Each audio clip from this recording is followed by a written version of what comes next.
আসসালামু আলাইকুম। তো ভিউয়ার্স, এমন 3D স্টুডিও কিভাবে বানাবেন, তা আবার আপনার হাতে থাকা মোবাইল ফোনের মাধ্যমে। তো চলুন দেখে নেওয়া যাক। আর হ্যাঁ, অবশ্যই ভিডিওটি ভালো লাগলে ভিডিওতে like, comment, share and subscribe করতে ভুলবেন না। স্টার্ট। ডিসক্রিপশন বক্সে ট্যাব লিংক দেওয়া আছে, পেজগুলো ডাউনলোড করে নিন। সর্বপ্রথম পেন্সিল অ্যাপসে ঢুকবো, দেন নিউ টেক্সট ডিলিট করবো, দেন 3:2 তে টাচ করে ইমেজ সাইজে টাচ করে কাস্টমে গিয়ে ইউটিউব থাম্বনেইলটা সিলেক্ট করব, দেন ওকে, দেন ইমেজ সাইজ আমাদের কমপ্লিট। দেন এখন আমরা একটা শেপ নিব, দেন এখানে এসে একটা শেপ নিলাম, শেপটা অ্যাডজাস্ট করলাম, দেন এই অপশনটা চালু রাখলে নড়চড় হয় না। দেন কপি করলাম শেপটা আবারও, দেন কালার করলাম বোঝার সুবিধার্থে, দেন ওকে, দেন পার্সপেক্টিভ এনেবল করে দিব, দেন ওকে, দেন কপি করে নিব, আবারও পার্সপেক্টিভটা এনেবল করে দিব, দেন অ্যাডজাস্ট আমরা করে নিব। দেখুন অ্যাডজাস্ট আমাদের অলরেডি হয়ে গেছে, দেন ওকে, দেন লেয়ারে আবারও টাচ করলাম, দেন আবারও কপি করলাম, আপনারা চাইলে নিচ থেকেও কপি করতে পারেন। দেন কালার করব শেপটা, দেন লেয়ারটা সবার নিচে দিয়ে দিলাম, দেন কালার করলাম। এখন আমরা স্টুডিওর কালারটা করছি। হ্যাঁ, আমাদের স্টুডিওর কালারটা অলরেডি হয়ে গেছে। দেন আবারও শেপ নিব ফ্লোরের ডিজাইনটা করার জন্য, দেন শেপটা আমরা ছোট করে নিব, যেহেতু এটা অনেক ছোট তাই পজিশন থেকে আমরা বসিয়ে নিচ্ছি, অ্যাডজাস্ট করে নিচ্ছি, দেন কপি করছি, আবারও পজিশন থেকে অ্যাডজাস্ট করে নিচ্ছি, দেন এইভাবে কপি করছি, আবারও পজিশন থেকে বসিয়ে দিচ্ছি, এভাবে আমরা বসিয়ে দেব একটা একটা করে। দেন চারটা বসানোর পরে আমরা লেয়ার গুলো অ্যাডজাস্ট করে নেব, দেন অ্যাডজাস্ট করা শেপগুলোকে আমরা বারবার কপি করে নিব, কপি করে পজিশন থেকে বসিয়ে দেবো। দেন কপি করা শেষ হয়ে গেলে লেয়ারগুলো আবার অ্যাডজাস্ট করে নিব, দেন লেয়ারগুলো জায়গা মতো নিচে নামিয়ে দেবো। দেন লেয়ারটা একটু হাইড করলাম, করে ফ্লোরের কালারটা একটু চেঞ্জ করলাম, দেন আবারও হাইটটা কেটে দিলাম। দেন প্লাস আইকন থেকে ফর্ম গ্যালারি থেকে একটি পিএনজি নিলাম, দেন আবারও পিএনজি নিলাম ফর্ম গ্যালারি থেকে। দেখুন বারবার কিন্তু দেখাচ্ছি, ওপরে বাম দিকে কর্নারে প্লাস আইকন, সেখানে ক্লিক করলে ফর্ম গ্যালারি আসবে, সেখানে টাচ করে আমরা আমাদের কাঙ্ক্ষিত পিএনজি গুলো নিয়ে নিচ্ছি। দেন এভাবে আমরা প্রত্যেকটি পিএনজি নিতেই থাকবো এবং অ্যাডজাস্ট করে নেবো। যদি সেগুলো ছোট হয় তাহলে অবশ্যই পজিশন থেকে অ্যাডজাস্ট করবেন। আর হ্যাঁ, প্রত্যেকটি পিএনজিতে শ্যাডো অ্যাড করবেন, কেননা শ্যাডো অ্যাড করলে পিএনজিটা একটু হাইলাইট হবে এবং সুন্দর লাগবে। দেন স্ট্রোক চাইলে অ্যাড করতে পারেন, না চাইলে নাই, সমস্যা নেই, তবে শ্যাডোটা অবশ্যই অ্যাড করবেন, তাহলে পিএনজিটা অনেক সুন্দরভাবে হাইলাইট হয়ে থাকবে। দেন এভাবে করে প্রতিটাতেই একটা একটা করে পিএনজি দিয়ে দিবেন। কোনো পিএনজি যদি অ্যাডজাস্ট না থাকে, অর্থাৎ কোনো ব্যাকগ্রাউন্ড থাকে, তাহলে ইরেজ কালারে গিয়ে সেটা রিমুভ করতে হবে। যদি সেটা হোয়াইট কালার না হয় তাহলে পেন্সিলে টাচ করে সেটা ইরেজ করে নেবেন। দেন দেখুন আমরা ক্যারেক্টারটা নিয়ে নিলাম, ক্যারেক্টারটা সিটের সঙ্গে অ্যাডজাস্ট করলাম, লেয়ার দুটো কিভাবে অ্যাডজাস্ট করলাম দেখুন। দেন ওকে করে অ্যাডজাস্ট হয়ে গেল। এখন এটা টু ব্যাক লেখা আছে নিচে, দেখুন সেখানে টাচ করে ব্যাকে দিয়ে দিলাম, দেন অ্যাডজাস্ট করে বসিয়ে নেব। মাইক্রোফোনটাও নিয়ে নিলাম, এটাও অ্যাডজাস্ট করে বসিয়ে নিলাম। শ্যাডো দেখুন আমি কিন্তু প্রত্যেকটা পিএনজিতে শ্যাডো দিচ্ছি, খেয়াল করলে বুঝতে পারবেন। ও হ্যাঁ, একটি জিনিস মিস্টেক হয়ে গেছে, সেটি হচ্ছে ওপরের ছাদ যেটা আর কি, তো সেটা আমি নিয়ে নিলাম, এখন দেখিয়ে দিচ্ছি। আমি আমার পছন্দ মতো কালার বসিয়ে দিচ্ছি, আপনারা আপনাদের পছন্দ মতো কালার বসিয়ে দিবেন। দেখুন, তো আমি একটি একটি করে পিএনজি নিয়ে নিচ্ছি, তো পিএনজি গুলার কালার আমি করে নিচ্ছি। হ্যাঁ, যদি কালার কোনোটা চেঞ্জ করতে ইচ্ছে হয় তাহলে পিএনজি কালার অপশন থেকে চেঞ্জ না করে কালার ফিল্টার থেকে চেঞ্জ করবেন। যদি কোনো কালার পিএনজি নিতে চান তাহলে পেন্সিল ড্র যেটা আর কি, সেখানে টাচ করবেন, দেন টাচ করে ব্লারটা বাড়িয়ে দিবেন এবং পেন্সিলের সাইজটা একটু বড় করে জাস্ট একটা টাচ করবেন স্ক্রিনে, তাহলেই কালার পিএনজি হয়ে যাবে। তো আমার কাছে মনে হলো যে এই সাইডের দেওয়ালটাও অনেকটা ফাঁকা লাগছিল, তাই আমি আবারও প্লে বাটনটা কপি করে পাশে দিয়ে দিলাম। তো দেখুন আমি যে কালারটা নিয়েছি সেটি, অর্থাৎ কালার পিএনজিটা আমি ক্যারেক্টারের পিছনে দিয়ে দিলাম, সেটা করতেও ওই যে দেখিয়েছি টু ব্যাক সেখানে টাচ করে দিয়ে দিবেন। দেখুন আবারও ব্যাকগ্রাউন্ড রিমুভ ছাড়া পিএনজি, তো এটাও ইরেজ কালারে টাচ করলে হয়ে যাবে, যেহেতু এটা ব্যাকগ্রাউন্ড হোয়াইট ছিল। সো এখানে ইরেজ কালারে এনেবল করলেই ব্যাকগ্রাউন্ডটা চলে যাবে। তো টু ব্যাক করে দিলাম আবারও, দেন অ্যাডজাস্ট করে সাইজ মতো বসিয়ে দিব। প্রত্যেকটা পিএনজিতে শ্যাডো অ্যাড করবেন অবশ্যই, তাহলে হাইলাইট হয় সুন্দরভাবে। তো এভাবে প্রত্যেকটা কাজ খুব সূক্ষ্মভাবে করবেন। তখন আমি একটা স্ট্রোকও দিয়ে দিলাম। দেন আমি আরো একটা পিএনজি নিলাম, এটাও দেখেন ইরেজ কালার থেকে ব্যাকগ্রাউন্ড ব্ল্যাক কালারটা রিমুভ করলাম। রিমুভ করতে দেখুন আমি পেন্সিল আইকনে টাচ করে বাড়িয়ে দিলাম। দেন এটা আমি এখন লেয়ারটার নিচে দিয়ে দিলাম, ক্যারেক্টারের নিচে দিয়ে দিলাম। পেন্সটার কালার চেঞ্জ করার জন্য আমি কালার ফিল্টার থেকে কালারটা চেঞ্জ করে নিলাম। দেখুন পিএনজিটা অ্যাডজাস্ট করে বসিয়ে দিলাম লেয়ারটা নিচে দিয়ে।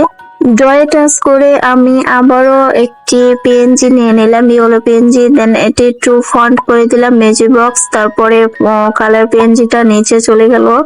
দেন আবারও আমি অ্যাডজাস্ট করে নিলাম, দেন আবারও ব্যাকে দিয়ে দিলাম। এবার দেখুন save as gallery image, save as image করে নিলাম। তো এখানে পিএনজি সেট করবেন, দেন এখানে আলট্রা দিবেন, দেন সেভ টু গ্যালারি। তো দেখুন পিক্সেল অ্যাপ থেকে যখন আমরা পেন অর্থাৎ ফটোটি ইম্পোর্ট করব, তখন সেটি অনেকটাই ঘোলাটে একটি কালার হয়ে থাকে। তো এটি একটু চকমকে অর্থাৎ প্রফেশনাল কালার যদি করতে চান, তাহলে অবশ্যই আপনাকে কোনো না কোনো অ্যাপস থেকেই করতে হবে। তো আমি কোনো অ্যাপস এর এখানে ব্যবহার করছি না, আমি জাস্ট আমার ফোনের যে গ্যালারিতে এডিট করা যায় হালকা এডিট করে আপনাদেরকে দেখাচ্ছি। তো আপনারা অবশ্যই কোনো না কোনো অ্যাপস থেকে করে নেবেন। অনেক অ্যাপস আছে, সেগুলো প্লে স্টোর থেকে আপনারা ইনস্টল করে আপনারা ব্যবহার করতে পারেন। অনেক ফ্রি অ্যাপস আছে, সেগুলোতে কোনো পেড করা লাগে না, জাস্ট আপনারা ইনস্টল করে ফ্রিতে ব্যবহার করতে পারবেন। এমন অনেক ফ্রি অ্যাপস আছে, সেগুলো থেকে করতে পারেন। তো আমি সেগুলো করতেছি না, আমি জাস্ট আপনাদেরকে দেখাচ্ছি। এই কারণে আমি হালকা আমার গ্যালারি থেকে করে নিলাম। তো দেখুন আমাদের কমপ্লিট। এখন আমরা এটা এডিট করব। তো আমি ইনশর্ট থেকে এডিট করতেছি, আমার ইনশর্ট অ্যাপসটি একটু ভালো লাগে। তো যাই হোক, ইনশর্ট থেকে প্রথমে ক্যানভাসে ক্লিক করে আমরা ইউটিউব সাইজটা দিয়ে দিব, দেন ওকে করে নেব। দেন আপনার যতটুকু প্রয়োজন ততটুকু লেয়ারটা বড় করে নেবেন। তো আমি দেখুন কি করতেছি, লেয়ারটি একটু বড় করে নিলাম। তো দেখুন এরপর পিআইপি নামের অপশনে টাচ করবেন, দেন ওখান থেকে আপনাদের মাউথ অর্থাৎ মুখের যে একটা গ্রিন স্ক্রিনের ভিডিও দরকার সেটি আপনারা নিয়ে নেবেন। কাট আউট এই অপশন থেকে ক্রমা থেকে গ্রিন স্ক্রিনটা কেটে দিবেন। দেখুন ওপরে টান দিলেই গ্রিন স্ক্রিনটা চলে যাবে। দেন ওপরের এটা একটু বাড়িয়ে দেব, দেন ওকে করে নিব টিক মার্কে। দেন ফাইনালি আমাদের মাউথের ব্যাকগ্রাউন্ড যে গ্রিন স্ক্রিন ছিল সেটি আমাদের কাট করা হয়ে গেছে। তো এখন আমরা যে স্টুডিওটা অর্থাৎ ক্যারেক্টারকে যেভাবে আমরা জুম করলাম জুম আউট করলাম লক করে করে, সেম ভাবেই আমরা পিআইপি ফাইলে যে মাউথটা নিয়েছি সেটাতেও আমরা ঠিকভাবে অ্যাডজাস্ট করে নিব। সেম জায়গাতেই আমরা লক করে নিব দুটারই। তো এভাবে লক করলে আমাদের অ্যাকুরেট করে লক করতে হবে। অবশ্যই আস্তে আস্তে কাজগুলো করবেন, কোনো তাড়াহুড়ো করা যাবে না। তাড়াহুড়ো করলে কাজগুলো ভালো হবে না, এগুলো খুব সূক্ষ্ম কাজ, তাই আস্তে আস্তে কাজগুলো করে নেবেন। তো দেখুন আমি খুব আস্তে আস্তে কাজগুলো করে নিচ্ছি, মাউথের সঙ্গে যেন ক্যারেক্টারের মিল থাকে সেটি খেয়াল রাখবেন অবশ্যই। তো দেখুন আমাদের গ্রিন স্ক্রিনটা যতটুকু প্রয়োজন লেয়ার ভিডিও লেয়ারের সমান রেখে বাকি অংশ কেটে দিলাম। দেন দেখুন কি করতেছি, আমরা আবারও ক্যারেক্টারের সাথে অ্যাডজাস্ট করে মাউথটা ছোট বড় করে নিচ্ছি, দেন লক করে দিব। অবশ্যই ক্যারেক্টার যেখানে জুম করা আছে সেখানে আমরা মাউথটা জুম করব। ক্যারেক্টার দেখুন কোথায় কোথায় লক করেছি, বারবার দেখে দেখে অ্যাডজাস্ট করে লক করবেন। উল্টা পাল্টা জায়গায় লক করলে হবে না। ভিডিও লেয়ারে যেখানে লক করা আছে পিআইপি ফাইলেও সেম জায়গাতে লক করবেন। সময় নিয়ে কাজগুলো করবেন, বেশি সময় লাগতেছে বলে কাজগুলো দ্রুত করতে যাবেন না, দ্রুত করতে গেলে খারাপ হবে। দেখুন প্রত্যেকটা জায়গায় আমি ভিডিও লেয়ার যেখানে অর্থাৎ ক্যারেক্টার যেখানে জুম করা আছে সেখানে আমি পিআইপি ফাইলটা জুম করছি, ক্যারেক্টারটা যেখানে জুম আউট হয়েছে এখানে আমি পিআইপি ফাইলটাও জুম আউট করে নিচ্ছি, দেন লক করে নিচ্ছি। অবশ্যই লক করতে হবে, লক না করলে সেগুলো অ্যাডজাস্ট হবে না। দেখুন আমি জুম আউট করতেছি, দেন আবারও আমি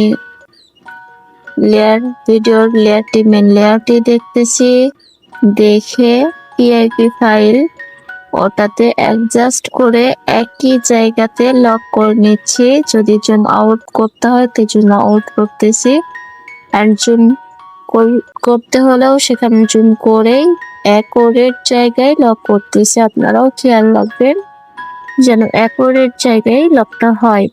তো দেখুন আমি প্রত্যেকটি লক দেওয়ার আগে ভিডিও লেয়ারে যেখানে লক করা আছে সেটা আমি বারবার দেখে নিচ্ছি। আর হ্যাঁ, লক করে ভিডিও লেয়ারে কিভাবে দেখবেন, ওই যে ডান পাশে যে টিক মার্ক সেখানে ক্লিক করলে ভিডিও লেয়ার আবারও দেখতে পাবেন। তো দেখুন আমি সেভাবে দেখতেছি, মনোযোগ সহকারে দেখতে থাকুন। তো দেখুন আমি এভাবে একটা একটা করে আমি পিআইপি ফাইল এবং ভিডিও লেয়ারটি অ্যাডজাস্ট করে সেট করে নিয়েছি। তো আমার ফাইনালি এটি সেট করা হয়ে গেছে, আমার এডিটিং এর কাজ শেষ। তো আমি এখন আপনার ইচ্ছা, যদি আপনি চান তাহলে একটু ইফেক্ট দিতে পারেন, একটু সুন্দর লাগবে। আপনি যদি আরো সুন্দর করতে চান তাহলে অনেক ইফেক্ট আছে, ইফেক্টগুলো আপনি ব্যবহার করতে পারেন। তো দেখুন আমি কিন্তু কোনো এআই এর মাধ্যমে ভিডিওটা করছি না, ভিডিওটি ক্রিয়েট করছি না, আমি জাস্ট ইনশট দিয়েই ভিডিওটি এডিট করে নিচ্ছি। তো দেখুন কত সুন্দর এডিট হয়ে গেছে। আমি ইফেক্ট অ্যাড করেছি তো সেটি দেখাতে ভুলে গেছি। তো যাই হোক, এবার আমরা ক্যাপকাট দিয়ে এডিট করে দেখাবো। অনেকে আছে ক্যাপকাট তাদের কাছে ভালো লাগে, তো ক্যাপকাট যাদের কাছে ভালো লাগে তারা দেখুন প্রথমে আমরা স্টুডিওটা দিয়ে দিব, দেন আমরা এন্ডিং দিয়ে ডিলিট করে নেব, আমরা লেয়ারটি টেনে বড় করে নেব, দেন এখানেও আমরা লক করে নেব, জুম করব এবং লক করব, আবারও যতটুকু প্রয়োজন জুম করব, লক করব, জুম আউট করব, লক করব, এইরকম করতে থাকব।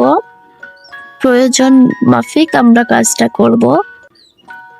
বেশি জুম করলেও খারাপ লাগবে, আবার অল্প জুম করলেও হবে না, একটা মাপ মতো জুম করবেন এবং জুম আউট করবেন। তো দেখুন আমি জুম করলাম এন্ড জুম আউট করলাম, আমাদের ভিডিও লেয়ারে জুম করা এন্ড জুম আউট করলাম সেগুলো লক করে করে করেছি। তো লক করেছি কোথায় দেখুন, উপরে ডান দিকে 3 নম্বর অপশনটাতেই লক, অনেকেই জানি, তো যারা জানি না তাদের জন্য বলে দিলাম আমি। তো দেখুন এখন আমরা ওভারলে অপশন থেকে অ্যাড ওভারলে তে টাচ করে আবারও একটি ভিডিও নিলাম গ্রিন স্ক্রিনের মাউথের। তো গ্রিন স্ক্রিনটা ডিলিট করতে আমরা রিমুভ পেজি লেখা আছে, আমরা সেখানে টাচ করে আমরা গ্রিন স্ক্রিনটা রিমুভ করে নিয়েছি। তো আমরা গ্রিন স্ক্রিনটা রিমুভ করার পর ভিডিও লেয়ারের সাথে ওভারলের ভিডিওটির লক করে নিব অ্যাকুরেট ভাবে। ইনশটে যেভাবে করলাম এখানে বারবার দেখতে হবে না, কেননা উপরে নিচে এটা দেখা যাচ্ছে, তাই শুধুমাত্র এইটুকু দেখবেন যে কোথায় লক করা আছে সেই জায়গাতে আপনারা আপনাদের ওভারলে যেটা নিয়েছেন অর্থাৎ গ্রিন স্ক্রিন ভিডিওটা সেটার লকও সেম জায়গায় করে দিবেন। অবশ্যই মাপ রেখে কাজ করবেন, ছোট বড় বা আঁকা বাঁকা করবেন না, তাহলে ভালো লাগবে না। আস্তে আস্তে টেনে টেনে টেনে কাজগুলো করবেন, বারবার দেখবেন, দেখে কাজগুলো করবেন। একটু ভুল করলেই এডিটিংটা অনেক বাজে হয়ে যাবে। তো দেখুন, আস্তে আস্তে কাজগুলো করবেন। ভিডিও লেয়ার যেখানে লক করা আছে সেম জায়গায় লক করবেন, গ্রিন স্ক্রিন ভিডিওটার সেম জায়গায় লক করবেন। তো দেখুন আমরা সেম জায়গায় লক করতেছি। দেন যেটুকু অংশ বাড়তে হবে সেটি সিলেক্ট করে কেটে দিবেন, কেটে ডিলিট করে দিবেন। দেন আমরা দেখুন আমাদের এডিটিংটা শেষ। দেন ফাইনালি লুকটা দেখুন, অনেক সুন্দর লাগছে। দেখুন, দেন আমরা এটি এক্সপোর্ট করে নিব। উপরে দেখুন ডান দিকে একদম উপরে কর্নারে এক্সপোর্ট লেখা আছে, আমরা সেখানে এক্সপোর্ট করলাম।